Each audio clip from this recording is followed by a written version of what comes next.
बोरिवलीमध्ये सुरू झालेलं हे नवीन सी फूड रेस्टॉरंट 2 मैत्रिणींनी खूप प्रेमाने आणि मेहनतीने चालू केलंय। नाव आहे द टेस्ट ऑफ कोकण, जे लोकेटेड आहे बोरिवली वेस्टमध्ये। मॉडर्न असं ॲम्बियन्स पण टेस्ट एकदम घरगुती। ह्या रेस्टॉरंटमध्ये तुम्हाला घरगुती मसाल्यांपासून बनवलेले ताजे ताजे मासे खाता येणार आहेत। इथे आल्यावर सगळ्यात आधी वेलकम ड्रिंक म्हणून कोकम सरबत आणि त्यासोबत पापड सर्व केले जातात। कोल्हापूरचा तांबडा पांढरा रस्स्यापासून ते कोकणच्या माशांची चव सगळंच अंडर वन रूफ भेटणार आहे इथे। तसंच इथे चायनीज फूडमध्ये पण बऱ्याच व्हरायटी आहेत आणि सी फूड रेस्टॉरंट जरी असलं तरी इथे तुम्हाला व्हेज जेवणाचा सुद्धा आस्वाद घेता येणार आहे। इथे आम्ही ट्राय केले ह्यांचे स्टफ्ड बोंबील आणि इतके टेस्टी बोंबील मी आधी कधीच खाल्ले नव्हते।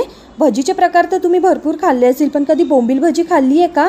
नाही ना? तर खाऊन बघा, खूप भारी लागते। नेक्स्ट आम्ही थाळीमध्ये ट्राय केली ह्यांची पापलेट थाळी आणि कोल्हापुरी चिकन थाळी, आणि ह्या दोन्ही थाळी खूप अप्रतिम होत्या। डायरेक्ट कोल्हापूर आणि कोकणात गेल्याचा फील आला। आणि ह्यांचा तांबडा पांढरा रस्सा आणि सोलकढी राव परत डबल मागून खाली, इतकी टेस्टी होती।